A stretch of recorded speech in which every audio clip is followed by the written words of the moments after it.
There is a huge number of historical movies that have been created over the decades, which makes choosing the top 10 movies ever created in the historical genre a difficult but necessary task, as I felt this was a list that definitely needed to be created. This list will cover my recommendations for films ranking number 10 to 6, with my top 5 recommendations being revealed in another video in the coming weeks, which I will provide a link to in the description below. But if you're looking for some of the best ancient and medieval history movies ever created, then this is the list for you. At number 10 we have Agora, a historical drama which follows the life of Hypatia, an Alexandrian mathematician, philosopher and astronomer, from her childhood to her eventual death. This film's key focus is on the relationship between religion and science, as the polytheistic religions of Alexandria continually clash with the beliefs of the growing Christian religion. This film does a fantastic job of highlighting how difficult it was to advance science and astronomy during the time due to religious constraints and the growing influence of external forces in Alexandria. Rachel Weisz really shines in her role of Hypatia and does a fantastic job of bringing the character to life, with all of the supporting cast doing a fantastic job of further filling out the world as well. The plot is also fantastic with lots of unexpected twists and turns, making this film a great watch from beginning to end. But there are a few stumbling points, as the pacing does struggle at times and the political situation in Alexandria could have been expanded upon a bit more. But if you're looking for a great film that shows a mix of Roman, Christian and scientific influences on ancient Alexandria, then Agora is my recommendation for you.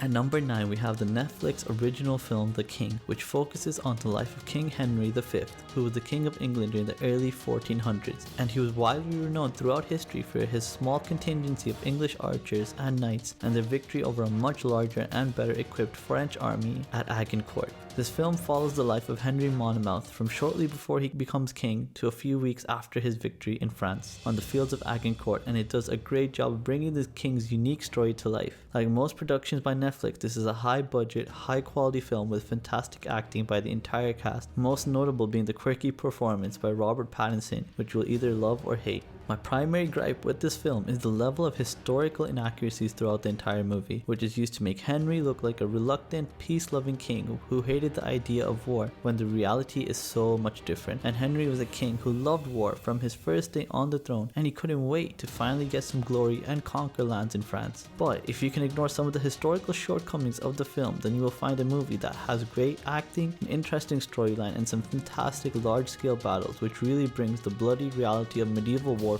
to life. At number 8 we have Kingdom of Heaven, which follows a semi-fictionalized portrayal of the life of Balian of Ibelin, who was a crusader noble and the primary leader for the defense of the Christian-held Jerusalem during the siege of Jerusalem in 1187 against Saladin and his Muslim forces. This film has some A-list actors in it such as Orlando Bloom, Liam Neeson and Eva Green, so the acting is top tier and the battle scenes are also amazing. And the plot is very intriguing and historically accurate, even if it does stumble at some points with an awkward and slow start to the film. The story about the defense of Jerusalem by a small Christian force against a massive Muslim army led by military genius Saladin is a fantastic story to tell and have brought to the big screen, and a film which, despite its famous cast, is still relatively unknown to wider audiences, and is a film that I cannot recommend enough to all lovers of historical films and movies in general. At number 7 it is Fall of the Roman Empire, the classic 1964 sword and sandal film, which looked at the corruption and politics present within the Roman Empire during the reign of Commodus, and how these events started the decline of the Roman Empire and the downfall of all its glory. Although this film was a huge box office bomb, it still garnered positive feedback from critics, as the plot and story for the movie was great, but it just got released at a time when the market was oversaturated with sword and sandal films. This film highlights what makes the classic era of historical films so endearing even to this day, as the movie relies solely on amazing acting by the entire cast and a strong plot to carry the movie forward, as there is no CGI or over-the-top action in this film to distract viewers from weaker elements of the movie. There is a few shortcomings in the film in terms of pacing and character motivations, but nearly 40 years later there is a reason that the fall of the Roman Empire is still remembered as one of the best historical films ever created, and you owe it to yourself to find out why that is. At number 6 we have Arn the Knight Templar.